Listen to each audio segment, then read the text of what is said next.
नमो अरिहन्ताणं नमो सिद्धाणं नमो आयर्याणं नमो उवज्जायाणं नमो लोये सर्वसाहुणं नमः श्रीवर्धमानाय निर्धूतकलीलात्मने सालोकानां त्रिलोकानां यद्विद्यादर्पणायते।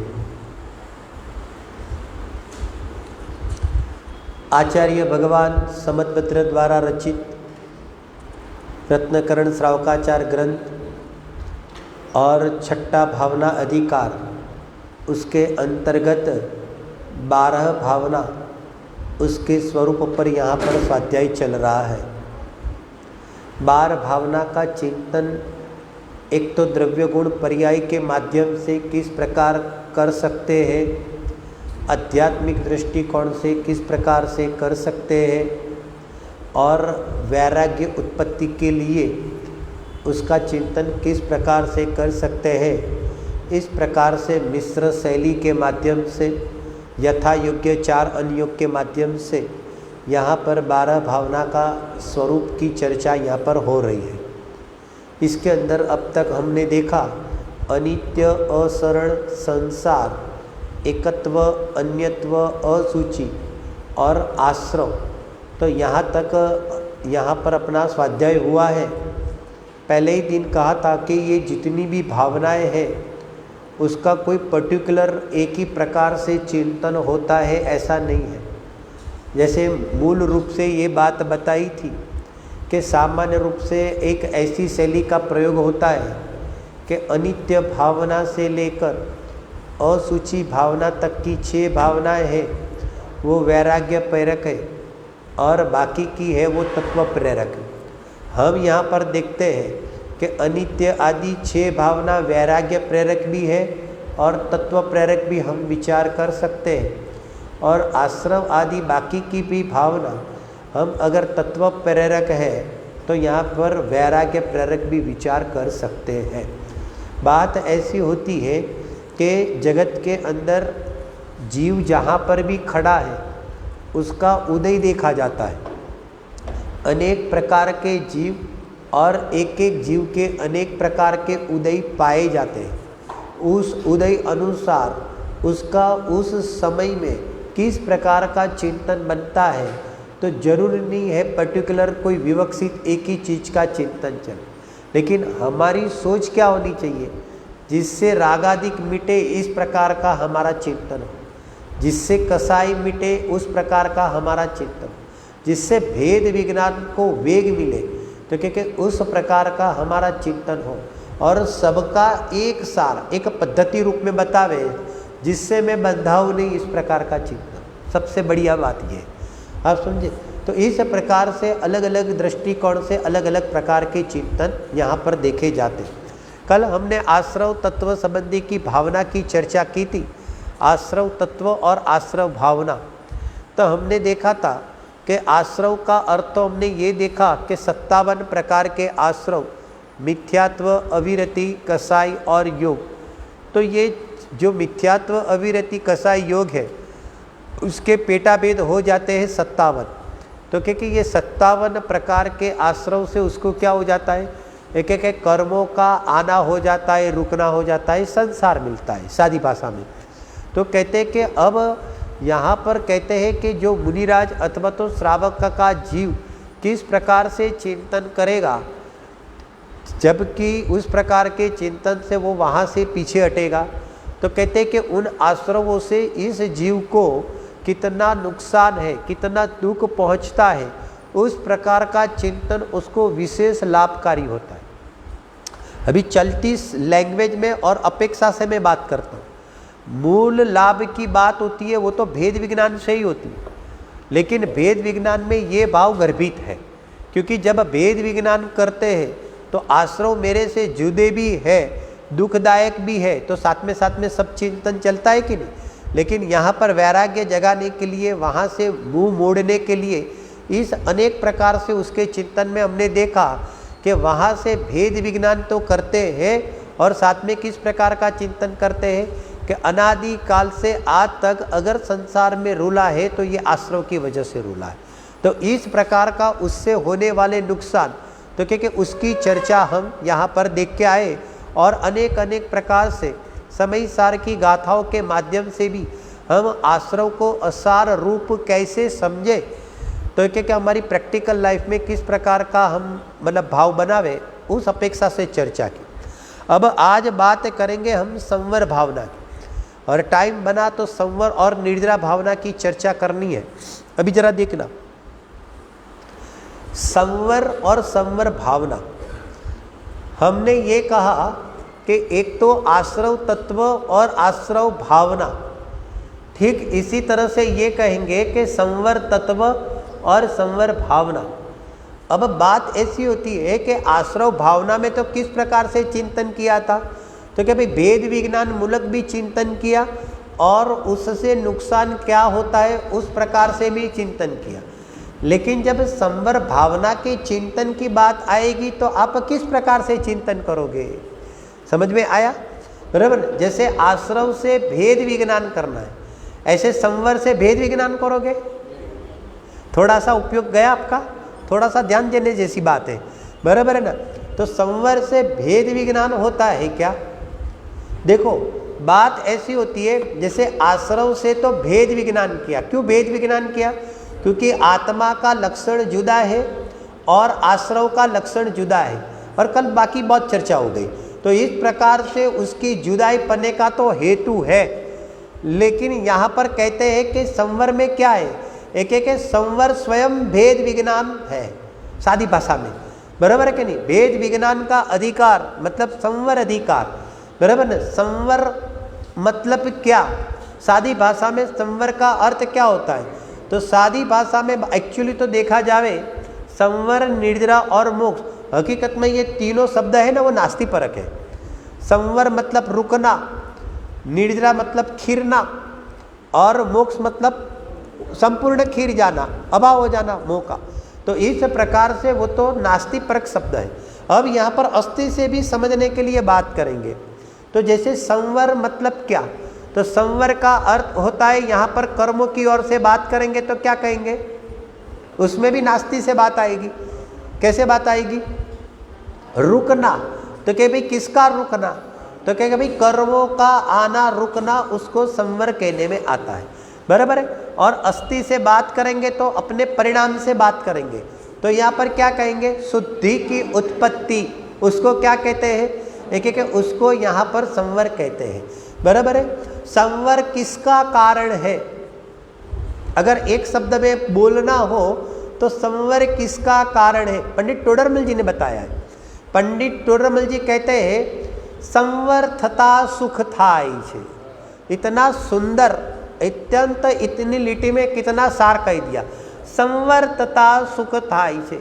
उसका अर्थ क्या हो गया कि अगर हमें सुखी होना है तो क्या करना पड़ेगा, सिंपल, हमें सुखी होना हो तो हमें संवर की प्राप्ति करनी पड़ेगी। और संवर किससे होता है, एक संवर भेद विज्ञान से होता है। ये मूल बात है, पहले मूल बात करेंगे फिर दूसरी भी बात करेंगे, बराबर है कि नहीं। और भेद विज्ञान कैसे करेंगे, तो हमारे लिए समयसार ग्रंथाजीराज कुनकुन देव पिता, इतना बढ़िया अधिकार, सुंदर सर्वोत्कृष्ट अधिकार, सब सर्वोत्कृष्ट है, लेकिन जिसकी जो बात चले, बराबर, अद्भुत अधिकार, एक एक शब्द समर्पित हो जावे, बराबर ना। उपयोग में उपयोग है, क्रोधादि में उपयोग नहीं, बराबर है कि नहीं, उपयोग में उपयोग है। तो क्या जाणन क्रिया में भगवान आत्मा विराजमान, जो अपना निर्मल परिणाम है, क्योंकि वहाँ पर संवर अधिकार है ना, तो वहाँ पर वो बताना है। तो कहते हैं और भी अपेक्षा है, उसको थोड़ा गौर करो। यहाँ पर कहते हैं कि ये उपयोग में उपयोग है, यहाँ पर कहते हैं कि क्रोधादिक में मेरी आत्मा नहीं है, ये उपयोग में उपयोग है। जो दूसरा शब्द उपयोग शब्द का प्रयोग किया है वो भगवान आत्मा के लिए किया है। तो यहाँ पर कहते हैं कि मेरी आत्मा किस में है, तो कहते जिसके माध्यम से वो प्रसिद्ध हुआ है, ऐसा जो निर्मल परिणाम, ऐसी जो जानन क्रिया, वहाँ पर जानन क्रिया शब्द का प्रयोग आया है। तो क्या उसके अंदर, क्यों, क्योंकि वो आधार आदेश संबंध बताया है ना।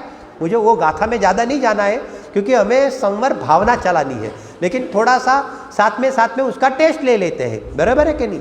तो कहते हैं कि वहाँ पर कहते हैं कि यहाँ पर कहते हैं कि ये जो आत्मा है, तो कह के ये आत्मा कैसा है, तो कि वो उपयोग स्वरूप आत्मा और यहाँ पर क्रोधादि भाव, उन दोनों के बीच में जब यहाँ पर भेद विज्ञान होता है तब इस जीव को क्या प्रकट होता है, इस जीव को संवर प्रकट होता है। इस जीव को क्या प्रकट होता है, इस जीव को सुख प्रकट होता है। समझ में आया क्या नहीं चाहते? मालूम है उसका अर्थ क्या हो गया? उसका अर्थ यह हो गया, अगर लौकिक में कोई विशेष संयोग वाला हो और हमें वो सुखी देखता है, उसका अर्थ यह हो गया कि हमें संवर के बारे में सच्ची जानकारी नहीं है, हमें संवर संबंधी अज्ञान है, बराबर है कि नहीं। ऐसा कहते हैं ना कि भाई हमारे भाई बहुत सुखी है, हमारे संबंधी बहुत सुखी है। बहुत सुखी है मतलब क्या? संवर प्रकट हो गया उनको, यानी वो संवर वाले हैं, बराबर है कि नहीं। जैसे वो संबंधी मतलब समझ गए, वो बेटी का और लड़के का वो करते ना, बिया करते हैं, तो वो लोग बहुत सुखी होते हैं अपनी भाषा में, चलती भाषा में। तो फिर अपन क्या करते हैं कि भाई साहब वो लोग कैसे है? अरे साहब बोलने जैसी बात ही नहीं, बहुत सुखी है। तो क्या बहुत संवर है? उत्कृष्ट संवर है, हाँ उत्कृष्ट संवर है उनको, ऐसा है। तो क्या नहीं भाई, जहां संवर नहीं है एक वहां पर क्या है? एकांत दुख है। ये निर्णय करना पड़ेगा। जब भावना कब होगी? जब जिस संबंधी भावना करते हैं उसके पहले उस पदार्थ का हमें ज्ञान होना चाहिए, उस तत्व का ज्ञान होना चाहिए कि वास्तविकता में वो तत्व क्या है। जैसे कहा था ना कि जैसे आश्रव की भावना, ऐसे यहाँ पर संवर की भावना। तो आश्रव की भावना करना मतलब क्या? आश्रव भावना, आश्रव की बात नहीं है, आश्रव भावना मतलब क्या? जिस पदार्थ मतलब जिस परिणाम से जीव का नुकसान होता है उस अनुसार उसका चिंतन बने, उसको नुकसान का कारण माने, उसकी सोच में, उसके चिंतन में उसको नुकसान का कारण लगे, बराबर। तो ये सब इस प्रकार का जो विचार है, उसकी धारा है, उसको तो कहेंगे आश्रव भावना। ठीक उसी तरह से आप उल्टा कर दो, जिससे जीव को फायदा लगे, जिससे जीव को यहाँ पर कहते फायदा लगे मतलब समझ गए। आश्रव भाव में एकांत नुकसान है और संवर भाव में एकांत सुख है। एकांत जीव को यहाँ पर फायदा है, तो उस प्रकार का चिंतन करते हुए या विशेष उत्कृष्ट रूप से संवर में बढ़ोतरी करे, वो तो संवर भावना की सार्थकता का फल है, ऐसा सोचना चाहिए। या महिमा आनी चाहिए। जब संवर की चर्चा चले तब यहाँ पर क्या होना चाहिए?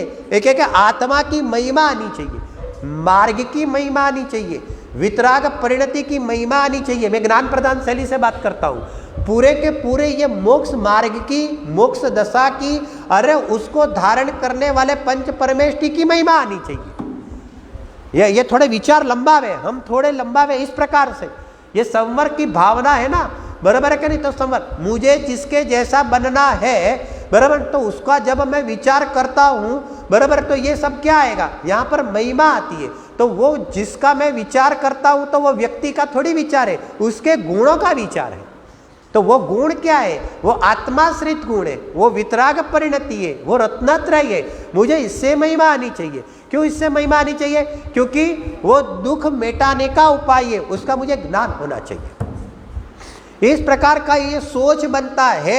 और मूल में तो वेद विज्ञान मूलक, वहां पर समय सार ग्रंथादिराज में बताया है बात, वहां कौन सी गाथा याद नहीं है मुझे अभी, बराबर है। संवर का क्रम बताया है कि संवर का क्रम क्या, संवर का होने का क्रम। तो वहां पर कहते हैं, वो ध्यान दिलाया है कि जैसे यहां पर कहते हैं कि अज्ञान दशा में क्या है कि ये जो अज्ञान दशा में ये आत्मा और ये कर्म, बराबर ना, वो आत्मा में कर्म का एकत्व लिए हुए है, उसके पास भेद विज्ञान नहीं है। तो क्या होता है? मिथ्यात्व, अज्ञान, अविरति, योग, उनमें एकत्व अध्यवसान करता है और उनमें अध्यवसान आदि करके मोह राग द्वेष की उत्पत्ति होती है। मोह राग द्वेष की उत्पत्ति से कर्मों का आश्रव होता है और कर्मों के आश्रव से यहाँ पर वापिस क्या हो जाता है? एक उस कर्म के उदय में शरीर, नौ कर्म आदि की प्राप्ति होती है और उसके माध्यम से क्या होता है? एक ये संसार मिलता है। अब क्या करना है? तो क्या ये संसार कट ऑफ हो जावे, ये जो हमारा संसार कट ऑफ हो जावे उसके लिए हमें क्या करना है? तो क्या आत्मा और ये कर्म राग आदि ले लो, आत्मा और ये राग आदि, उनके बीच में क्या करना है? एक एक भेद विज्ञान करना है। भेद विज्ञान से क्या होगा? एक मिथ्यात्व आदि अध्यवसान नहीं होगे, उससे क्या होगा? एक एक रागादि का आश्रव नहीं होगे, रागादि का आश्रव नहीं होगे तो क्या होगा? एक एक कर्म का आश्रव नहीं होगा तो क्या होगा? नौ कर्मक भी नहीं आएंगे तो क्या होगा? शरीर आदि रूप भी नहीं मिलेंगे तो क्या होगा? एक एक संसार का अभाव हो जाएगा। कितना सुंदर ढंग से क्रम बताते आचार्य भगवान। तेरे को संसार का अभाव करना है तो क्या करना? नहीं नहीं भाई साहब, हम तो क्या करेंगे, पूरी दुनिया से दूर चले जाएंगे। सिद्ध भगवान भी तेरी दुनिया से बाहर नहीं है, लोक के ही द्रव्य है और लोक में ही रहते हैं। एक एक वो सब नाटकबाजी बंद करो, वो सब द्वेष भाव है, उससे ज्यादा कुछ नहीं है, हिलना नहीं। बहुत प्रैक्टिकल बात है, आप समझे क्या? नहीं, किधर जाना भी नहीं है, किधर से आना भी नहीं है, अपने को अपने रूप देखना है, बस यही धर्म है, उससे अलावा धर्म कुछ नहीं है। इतना सिंपल और इतना सरल धर्म है, तो हलते चालते व्यक्ति भी अगर सरलता से ये बात उतर जावे तो समझ प्रकट हो जावे। ये एकदम हाव हो गया है, हाव धर्म का हाव हो गया है। बराबर, थोड़े शास्त्रीय शब्द भी आ जाते हैं, बराबर क्या नहीं? अभी शास्त्रीय शब्द भी हम प्रयोग में भी लेते हैं, साथ में मुलाकात भी करते हैं, फिर थोड़ा जटिल भी कर लेते हैं, थोड़ा सरल भी कर लेते हैं, तो ऐसा लगता है संवर प्रकट करने के लिए न जाने क्या क्या करना पड़ेगा। अरे ऐसा होता है। अरे आत्मा का स्वभाव है वो इतना कठिन होता है? आत्मा का स्वभाव सरल है तो वो उसकी प्राप्ति भी सरल होती है। कितना सिंपल है। ये मैं नहीं हूं, मैं चैतन्य स्वरूप आत्मा। बोलो आप और हम कितना सरलता से इस माइक को माइक पने स्वीकार कर सकते हैं कि नहीं कर सकते? सादी भाषा में ये क्या है? तो सिंपल सादी सरल भाषा में माइक को माइक रूप से स्वीकार कर सकते हैं कि नहीं? इसमें ये भाव भी आ गया कि नहीं कि ये पुस्तक नहीं है? That's all. ये माइक संबंधी कौन सा ज्ञान हो गया? सम्यक ज्ञान हो गया। और है क्या? कितना सरल है। मतलब के मुक्ति पाना, सिद्ध बनना कितना सरल है, आप समझो। और यहाँ पर इस प्रकार से बस ये देह देवल में विराजमान कौन विराजमान है? भगवान आत्मा विराजमान है, अंदर में चैतन्य प्रभु विराजमान है। अमृत चंद्र आचार्य देव कैसा नाम देकर गए। बच्चों का नाम पढ़ते हैं ना, कोई भी अनेक प्रकार का, अपन सबका एक ही नाम है। गजब हो गया। जीव मात्र का एक ही नाम है, भगवान आत्मा। 3 बार बुलाते हैं भगवान आत्मा। ऐसे बोलते स्वामी जी, ऐसे बोलते तो ऐसा जैसे जीव पिघल जाता था, मोमबत्ती की तरह, है ना। कैसेट में भी हमने तो, हालांकि ऐसा सुनते हुए तो हमने देखा ही नहीं होगा ना, छोटे हो गए तो, लेकिन वो जब कैसेट में चलता है ना, तो कैसेट में ऐसा आता है ना, भगवान आत्मा, तो ऐसा हो जाता है कि जैसे कि सर पर रखा हुआ पूरा पहाड़ जैसे किसी ने यहाँ पर से यहाँ पर रख दिया हो, ऐसा। बराबर, एक समय नहीं, पर्याय नहीं, अंदर, बराबर ने तारो आत्मा पूरे पूरो विराजमान छे प्रभु, बराबर ने। बस જોવાની આળસ છે, એકવાર તું અહીંયા આગળ જોઈ લે, બરાબર ને। તારા નિધાન અહીંયા પડેલા છે, બહારમાં તારા નિધાન નથી। અરે તું પ્રભુ છો, પણ તમે પ્રભુ છો ને આ પરમાત્માઓના નહીં। અરે તું પરમાત્મા છે એમ નક્કી કરે ત્યારે આ પરમાત્મા છે તેવો વ્યવહાર। क्या क्या ध्वनि, क्या ध्वनि, क्या ध्वनि, क्या बोले। भाव आ गया तो मतलब ऐसा संवर बताने वाला कोई नहीं है। सोचो, कल परसों बात चली थी, एक दूसरी बात थोड़ी बीच में याद आ गई, थोड़ा मैं विषय से जाता हूँ। मैं बोला कि जब सोनगढ़ जाते थे ना, सुनो सुनो, तो समझ लो कि 50 साल पहले के 60 साल पहले कोई भी सोनगढ़ जाता था ना, तो सम्यक दर्शन का विषय सुनने के लिए कोई नहीं जाता था। जब कोई नया नया जाता तो ये पर्याय क्रमबद्ध होती है, त्रिकाली, ध्रुव, भगवान आत्मा, अरे ये सब तो अपने पास उस जमाने में कोई शब्द ही पहले तो बाहर नहीं थे।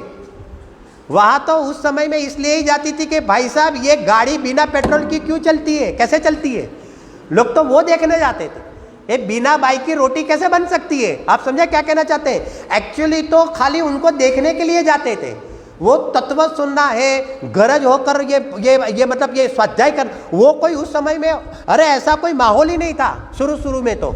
अब बस वो कोई एक स्वामी जी आए हैं, और ये जो चिपकली है ना, चिपकली, गुरुदेव श्री कहते ये चिपकली आ भीतना आधारे नहीं चालती।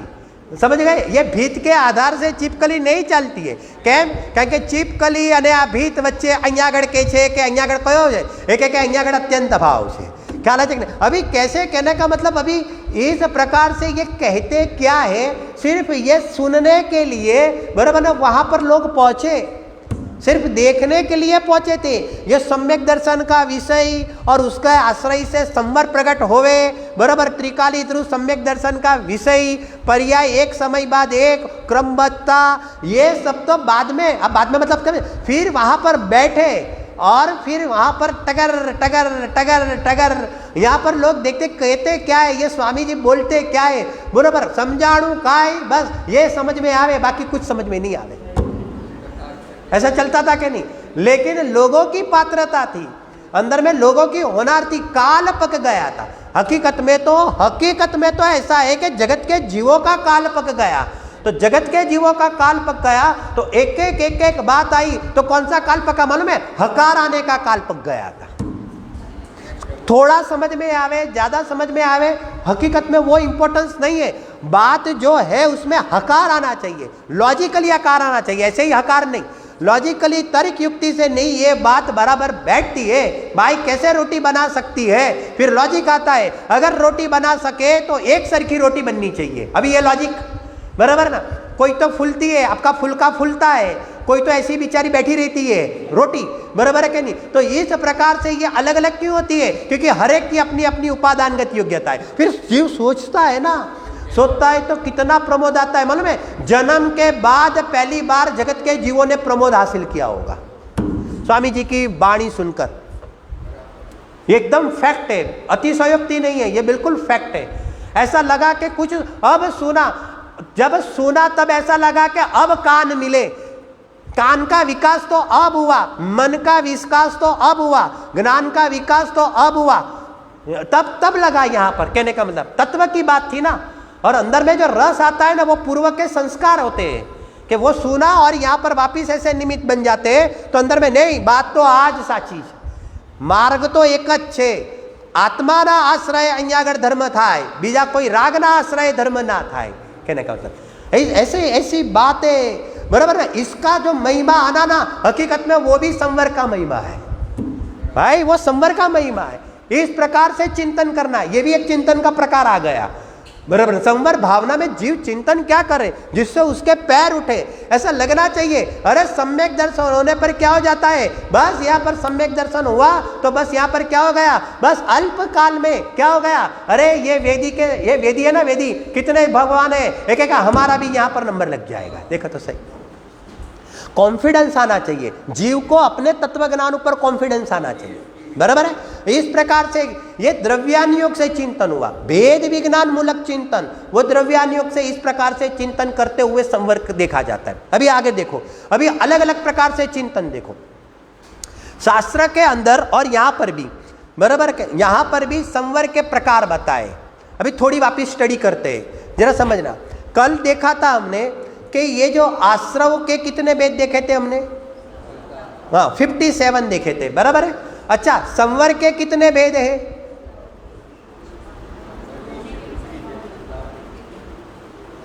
संवर के कितने भेद है दादाजी?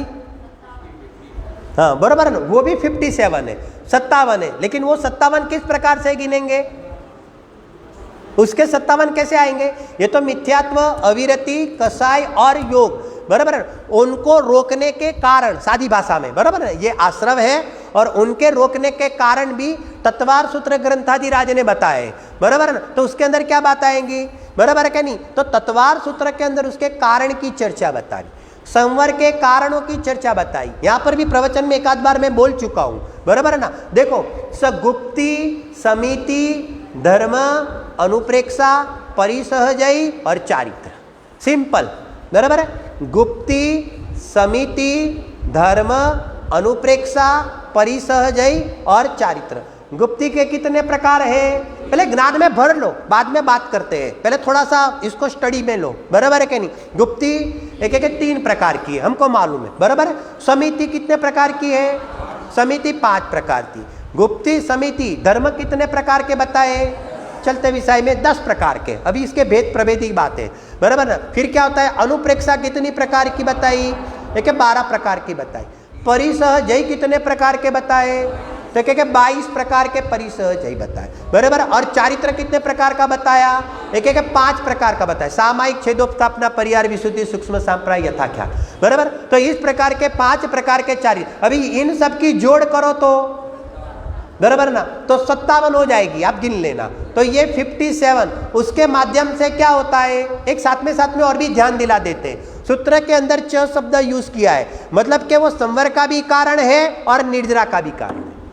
निर्जरा की चर्चा अलग से आएगी, लेकिन साथ में बताते हैं ये इस प्रकार से संवर निर्जरा, संवर निर्जरा, संवर निर्जरा चलती रहती है, बराबर, ज्ञानी धर्मात्मा को। अभी देखो यहाँ पर, अब यहाँ पर जरा थोड़ा समझना, ये संवर इसमें किस प्रकार से बताया।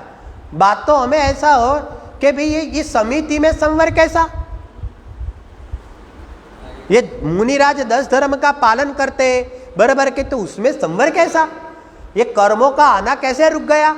थोड़ा सा मैं ध्यान दिलाता हूं आपको, पॉइंट समझ में आया कहने का मतलब, बराबर के नहीं कहने का। तो इन सब में हम संवर भाव को कैसे समझे, बराबर है ना। अभी सुनो जरा समझना, बात ऐसी होती है कि सबसे पहले तो ये बताते हैं कि जो गुप्ती होती है ना वो निवृत्ति स्वरूप होती है, और ये जो समिति होती है वो प्रवृत्ति रूप होती है, बराबर। जैसे मुनिराज है तो मुनिराज क्या करेंगे, इरिया समिति का पालन करेंगे।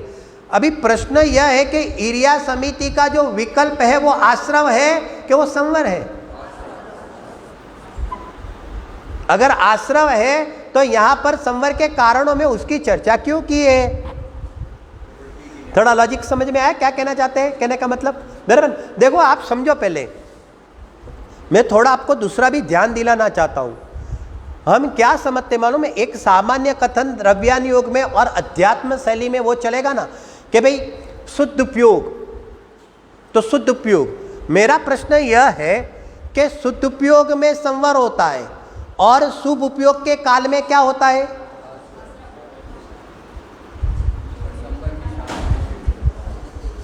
जरा थोड़ी सैद्धांतिक चर्चा भी जरा समझना क्या कहना चाहते हैं, बराबर है कि नहीं। फिर से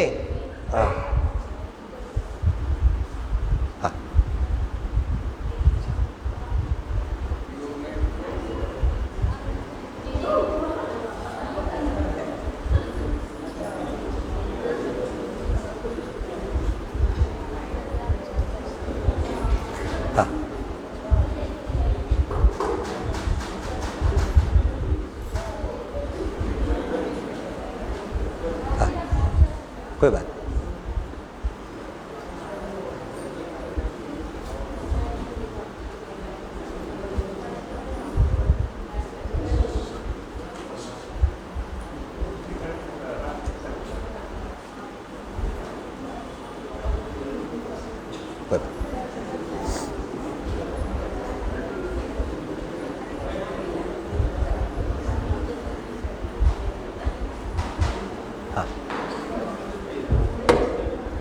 हाँ चलिए,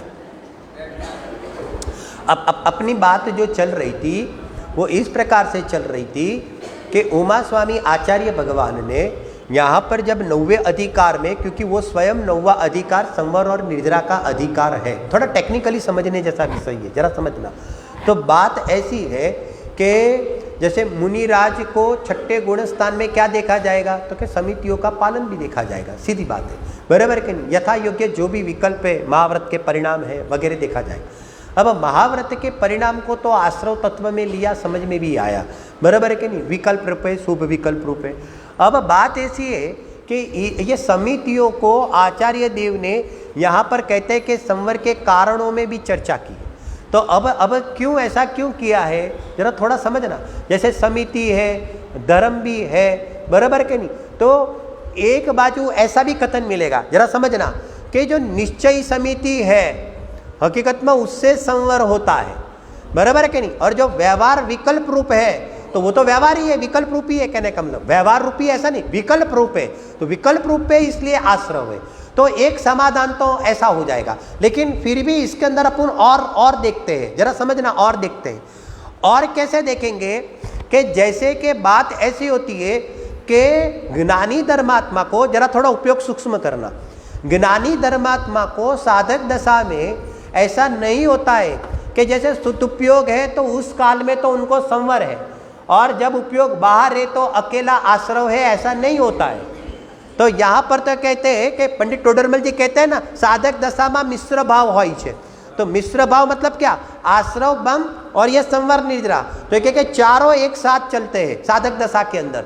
तो अब बात ऐसी होती है कि जब मुनिराज 4 हाथ जमीन देखकर जब चलते हैं, बराबर, तो चलते हैं तो 4 हाथ देखेंगे भी चक्षु इंद्रिय के माध्यम से यथा योग्य, बराबर, इस प्रकार के उनके परिणाम भी तो है, बराबर के नहीं। तो उस समय भी आचार्य भगवान कहते हैं कि उस समय भी उनको संवर है, उस समय की बात चल रही है। जैसे कि सदुपयोग 7वें गुण स्थान में गए तब संवर, वो तो कॉमन बात है, बात वो नहीं चल रही है। लेकिन यहाँ पर कहते हैं कि जब यहाँ पर समिति में जब प्रवृत्ति प्रधान होती है, 5 समिति में प्रवृत्ति रूप है, तो जब प्रवृत्ति होती है तो उस समय भी संवर कैसे है। अभी सुनो, बात ऐसी है कि मुनिराज को, सुनो, मुनिराज को जब 4 हाथ जमीन देखकर जब चलते हैं तो बिना देखे चलने के प्रमाद का अभाव है। थोड़ा समझ में आया क्या कहना चाहता है। रुका हुआ है ना, कोई अशुद्धि रुकी हुई है तो कैसे देखोगे आप समझे। फिर से बोलता हूं, जैसे कि मुनिराज की भूमिका बहुत ऊंचे उठ गई है, तो अब उनको तत्संबंधी प्रमाद का क्या हो गया है। तो क्योंकि प्रमाद को किस में गिनती किया है, प्रमाद को आश्रमों में लिया है, बराबर है क्या नहीं। और वहां पर मुनिराज की भूमिका में वो गुण स्थान के योग्य, ऐसा सब जगह पर लगा देना, जो गुण स्थान के योग्य ऐसा लगा देना, बराबर। तो वहां पर किसका अभाव हुआ है, क्योंकि आश्रव निरोधो संवर वो तत्वार सूत्र का सूत्र है। तो यहाँ पर क्या हुआ है कि तत्संबंधी प्रमाद का वहां पर अभाव पाया जाता है, वही उनका संवर है। अंतरंग शुद्धि के काल में, शुद्धोपयोग के काल में तो संवर है, लेकिन जब उपयोग बाहर में है उस काल में भी उनको संवर वर्त रहा है। नहीं तो मोक्ष मार्गी कैसे कहेंगे।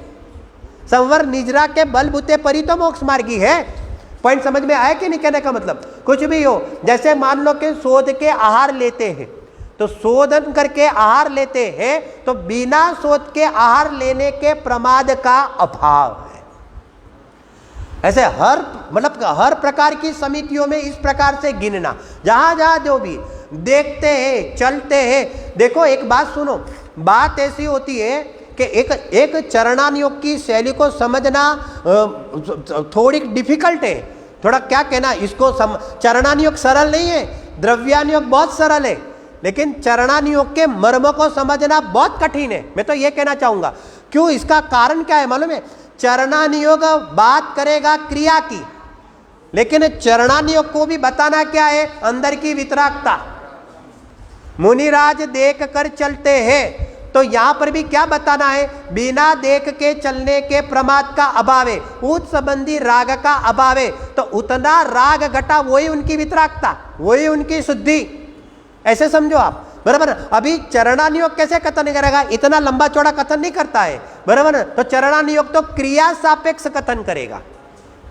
थोड़ा समझ में आया। हाँ बेन,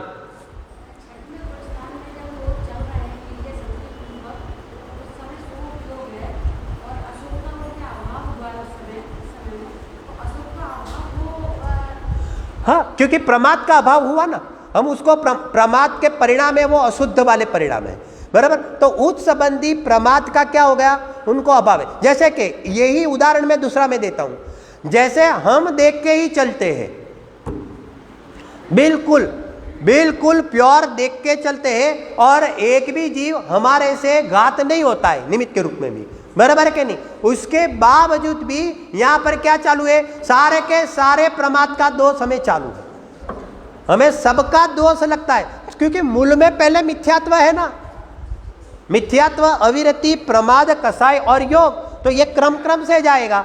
तो जब तक आप भले कितना भी देख के चलो, लेकिन आपके भूमिका के अंदर अगर मिथ्यात्व है, तो मिथ्यात्व वाला पाप जब तक नहीं जाता है तब तक अविरति, प्रमाद, कसाय वाला पाप जाता ही नहीं है। अब समझे। अब यहां पर क्या हो गया है, मुनिराज को क्या हो गया, समय सार में कुछ गाथा है, समझने जैसी बात है कि मुनिराज यहां पर अगर चलते हैं लेकिन कोई पैर नीचे यहाँ पर जीव आ जाता है तो भी उनको दोष नहीं लगता है, बंद नहीं होता है, ऐसा लिखा है, बराबर के नहीं? तो क्यों नहीं होता है? क्योंकि यहाँ पर वही फॉर्मूला लगाओ उस संबंधी के, सादी सरल भाषा में उस संबंधी क्योंकि सुनो, पंडित टोडरमल जी ने एक परिभाषा बनाई। पंडित टोडरमल जी कहते हिंसा में प्रमाद परिणति मूળ છે। जो दोष लगता है, जो हिंसा होती है, वो किससे लगती है?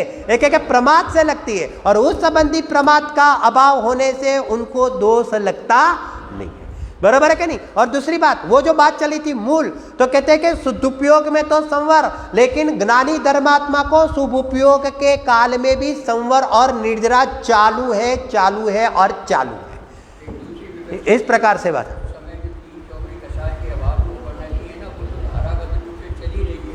बिल्कुल। हाँ, इसको साथ में सेट करते हैं। समझो, ये चरणानुयोग की अपेक्षा से बात की ना, अभी उसके साथ वो बात मिलाते हैं। कौन सी? ये करणानुयोग सापेक्ष बात मिलाते हैं। तो चरणानुयोग ऐसा कहेंगे कि बिना देखे चलने का अभाव है, ये क्रिया सापेक्ष कथन हुआ। और ये बाजू से बात करेंगे तो तीन कसाई चौकड़ी का अभाव है। दादाजी समझना, तीन कसाई की चौकड़ी के अभाव में नियम से बिना देखे चलने का अभाव ही होगा।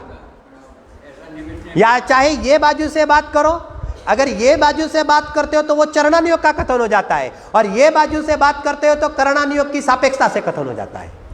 आप समझे? ये और वो विशुद्धि और द्रव्यानुयोग से स्वभावनी दृष्टि है, અને સાથે એટલી વિતરાગતા વર્તે છે, बराबर है नहीं? कहने का मतलब, तो ये सब साथ में समझना। बात क्या चली थी? संवर की बात चलती है। संवर मतलब क्या? कर्मों का आना रुकना।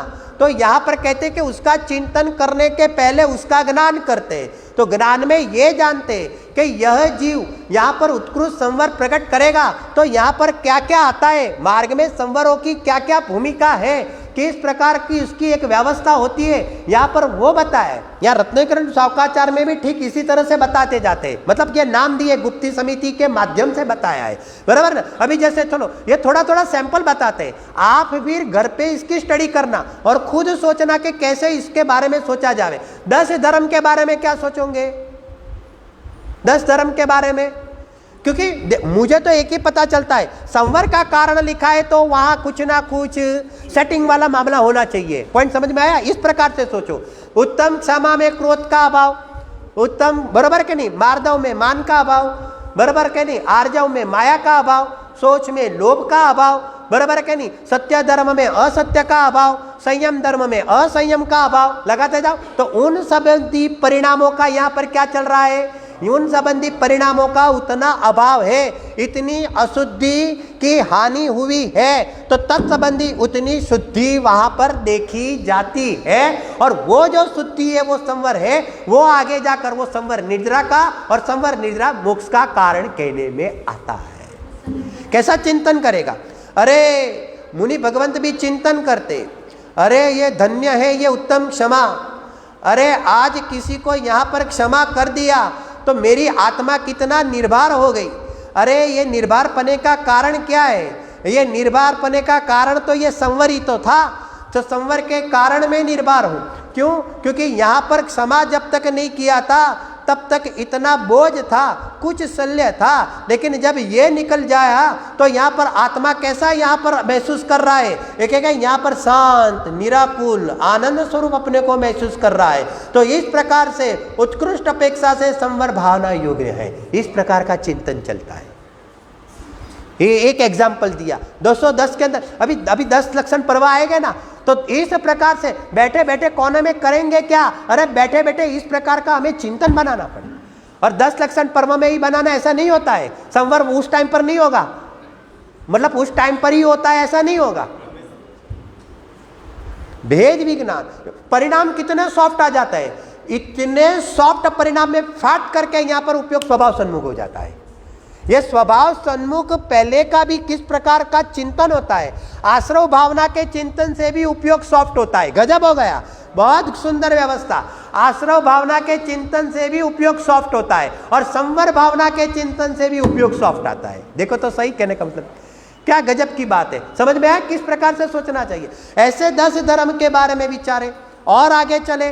फिर क्या है भाई यहाँ पर गुप्ती, समिति, धर्म, अनुप्रेक्षा, स्वयं अनुप्रेक्षा का चिंतन करें, बाहर भावनाओं का चिंतन का भी चिंतन करें, एक एक भावनाओं को लेकर चिंतन करें। जहां पर जो मन आया, जो उठा, जो विकल्प उत्पन्न हुआ, जो ज्ञान में गे बन गया, उस समय क्या करे, बस अपनी दुनिया को पहचाने और उपयोग बाहर आया तो एक एक दूसरी दुनिया को भी पहचाने, जैसा ऐसा यथावत स्वरूप पहचाने। परिसहज है क्या, एक से एक गजब की चीज है। संवर तो ऐसा है जैसे मतलब के परिसहज, अरे दुखना कारणों मरता जीव दुखी न था। मैं गुजराती में बोलता हूं तो सबको पता चलता है ना, और सबको पता चलता है भाई, बराबर ना। दुख का कारण मिलने पर कोई जीव दुखी ना होवे, सुख का कारण मिलने पर कोई जीव सुखी ना हुए, लेकिन गैर रूप से जानने वाला रहे उसको परिसहज कहने में आता है। क्या वो अपने आप में गजब का प्रकरण है, परिसहज। देखो तो सही, 4 दिन हो गया, 5 दिन हो गया, आहार की विधि ना मिले। आहार लेने के लिए रोज निकलते हैं मुनिराज, लेकिन यहाँ पर आहार की विधि नहीं मिलती। और तुरंत क्या हो गया, आहार की विधि मिली और आहार में क्या आया, एक एक खीर आई, तो भी यहाँ पर कहते हैं कि सुखना कारण। क्यों ऐसा शब्द का प्रयोग करते मालूम है, क्योंकि यह जगत का जीव इस भाषा से समझता है, इंद्रिय जनित सुख को की भाषा से बात करते, सुखना कारण। क्यों, क्योंकि ये अज्ञानी मोही जीव उसको सुख का कारण मानता है ना, इसलिए इस भाषा से बात करते कि सुखना कारण मरता पर सुखी तथा नहीं। बराबर कहने, उस समय भी मुनिराज को क्या है, ज्ञान का मात्र गे है। देखो तो सही, खाड़ा पूरना है, खड्डा पूरा करना है, बस डाल दिया है, उससे आगे कोई मतलब नहीं है। और 4-4 दिन भी आहार नहीं मिला था तो भी यहाँ क्षुधा होती थी कि नहीं होती थी? अरे क्षुधा होती थी कि नहीं होती थी? होती थी भाई, सुनो क्षुधा होती थी। उस समय पीड़ा क्या होती थी, सुनो। उसके बावजूद भी यहाँ पर क्या करते थे, अरे यहाँ पर पीड़ा चिंतन नाम का अर्थ ध्यान नहीं करते थे, यहाँ पर उसको भी ज्ञान का गे बनाते थे, उसको परिसहज कहने में आता है। कैसे सोचो, कोई वध करने आ जाता है तो कोई यहाँ पर कहते हैं कि कोई स्तुति करने आ जाता है, लेकिन सुखना कारणों मरता सुखी न था, दुखना कारणों मरता दुखी न था, परंतु दोनों परिस्थिति में गे रूप से जानने वाले रहते हैं। ये किसका कारण है? अरे ये किसका कारण है? अब थोड़ा सा और बताओ क्या हो गया मालूम है, मुझे मेरी साधना में बाहर के एक भी गे जानने में आने नहीं चाहिए, एक भी गे बनना नहीं चाहिए, एक भी गे जानने में आना ही चाहिए। बस आप इसको जानो ही नहीं, बस स्वरूप में रह जाओ, स्वरूप में रह जाओ, स्वरूप में रह जाओ। मरे ही जा रहे हैं, उपयोग अंदर में लगाए जा रहे हैं, लगाई नहीं।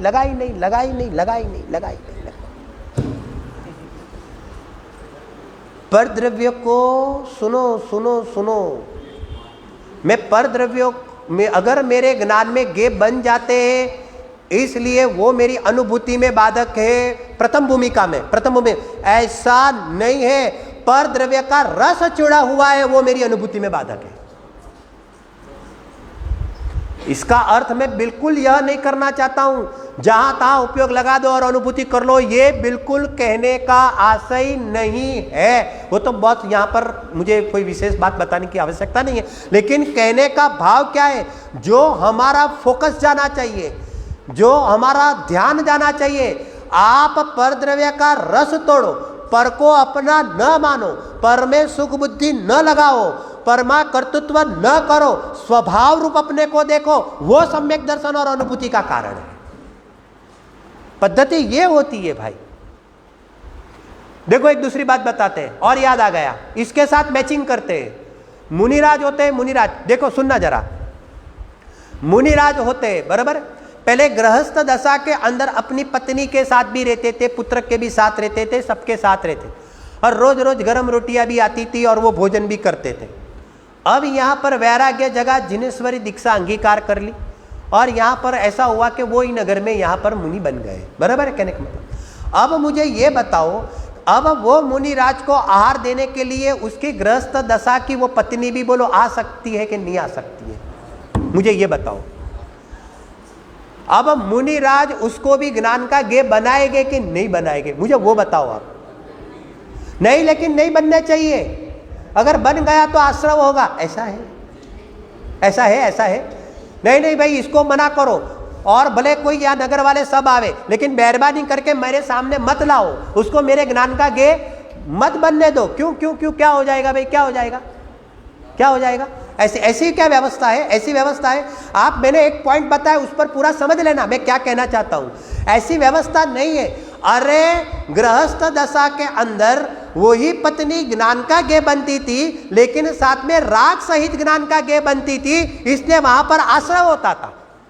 और अब यहाँ पर मुनि अवस्था के अंदर अब यहाँ पर ज्ञान का गे बनती है, लेकिन राग के अभाव में ज्ञान का गे बनती है, इसलिए वहां पर मात्र गे बनती है, इसलिए उस समय उनका संवर चालू है। किसको हटाना है? अरे जगत के कोई भी गे को हटाना नहीं है, किसी को भी लाना नहीं है, हटा नहीं है, स्वयं अपने आप में परिपूर्ण देखना है, उसको संवर प्रकट होता है।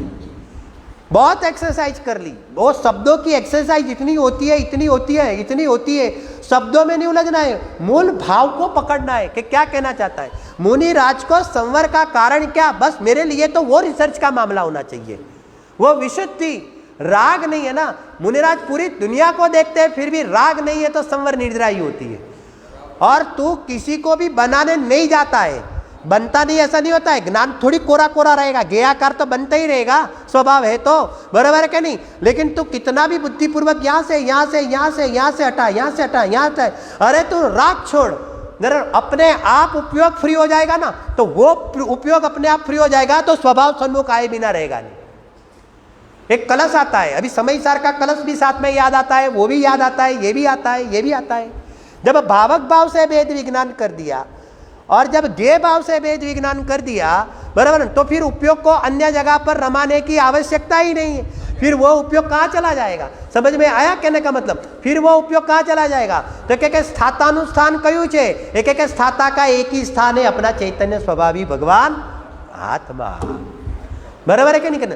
इस प्रकार का परिसजयी चारित्र, कैसे अंदर में उद्यमवंत बने, कैसे मैं आगे बढ़ूं, इस प्रकार का सामायिक छेदोपस्थापना यहाँ पर ग्रंथ के माध्यम से उसका विशेष विशेष स्वरूप पहले पढ़ते हैं, इसके बाद क्या करते? चिंतन में लाते, फिर क्या करते? भावना बनाते। किसकी भावना बनाते थे?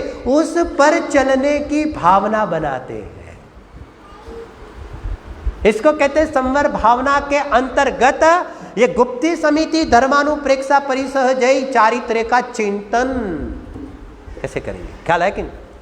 थोड़ा सा एक टेस्ट बता देवे, एक और अलग से। संवर भावना का चिंतन करणानियोग से कैसे करेंगे?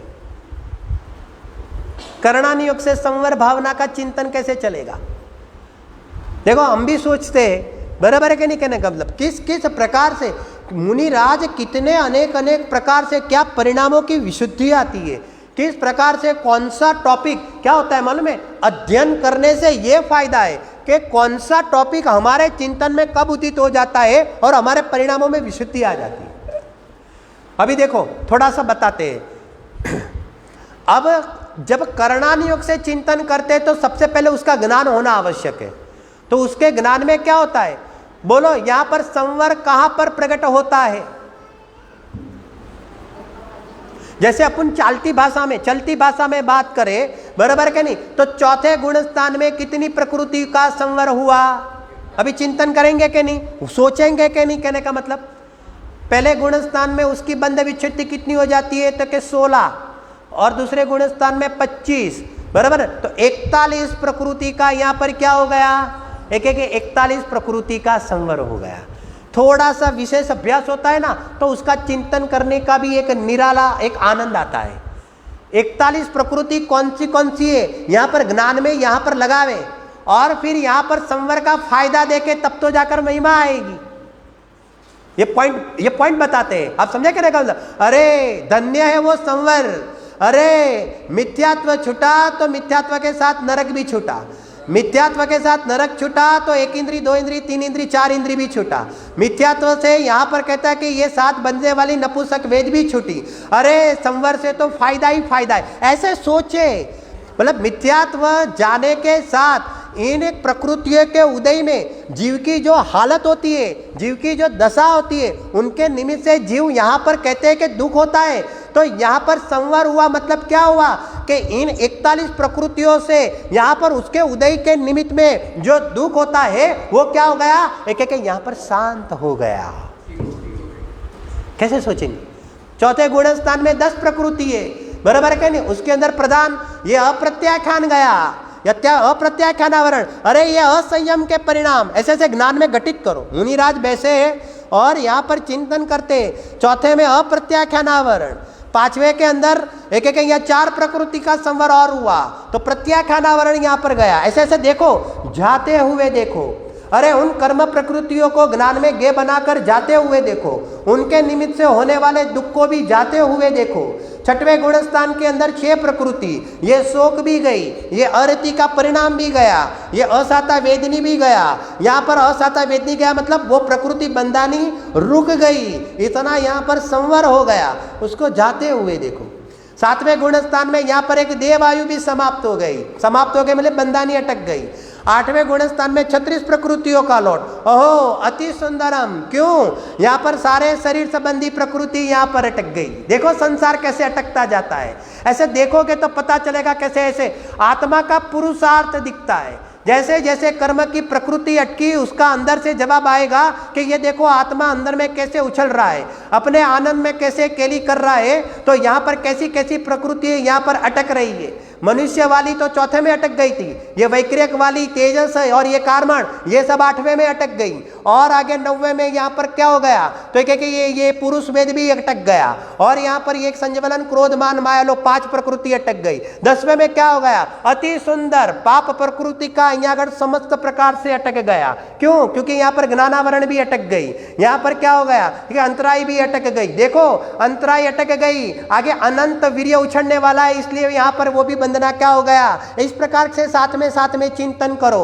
और आगे क्या हो गया, एक एक 13वें गुण स्थान में ये पुण्य प्रकृति 7 भी अटक गई। तो यहाँ पर क्या हो गया कि प्रथम भूमिका के अंदर ये पाप प्रकृति अटकती गई, आत्मा के पुरुषार्थ से और आगे जाते हुए पुण्य और पाप दोनों अटकती गई। पुण्य पाप दोनों अटकी मतलब संसार अटकता गया, और आगे आगे संसार अटकता अटकता अटकता क्या हो गया, साथ में निर्जरा होती गई, और निर्जरा होती होती होती क्या हो गई, अंत में क्या हो गया, तो केवल निर्जरा रह जाती है। कौन से गुण स्थान में? 14वें गुण स्थान में। वहां कोई बंद नहीं है, वहां अब 14वें गुण स्थान में आश्रव भी नहीं है, पूरा रोकना वो 13वें तक रुक गया था, 14वें में केवल निर्जरा है। और ये जीव क्या हो गया, असम श्रेणी के अंदर मोक्ष जाते में देख रहा। ख्याल है? ऐसा ऐसे चिंतन करेंगे, आते हैं जाते हैं, बस ये उसका पुरुषार्थ देखो, चैतन्य स्वभाव के आधार से इसका बल देखो। अंतर मूर्त में पूरा संसार नष्ट करने की ताकत तेरे में ही पड़ी है प्रभु। एक बार तू संवर तो प्रकट कर ले, एक बार तू अपनी आत्मा को तो पसंद कर ले। इस प्रकार से अपनी आत्मा पसंद आना, उसको यहाँ पर संस्वर भावना का चिंतन कहने में आता है। विशेष चर्चा।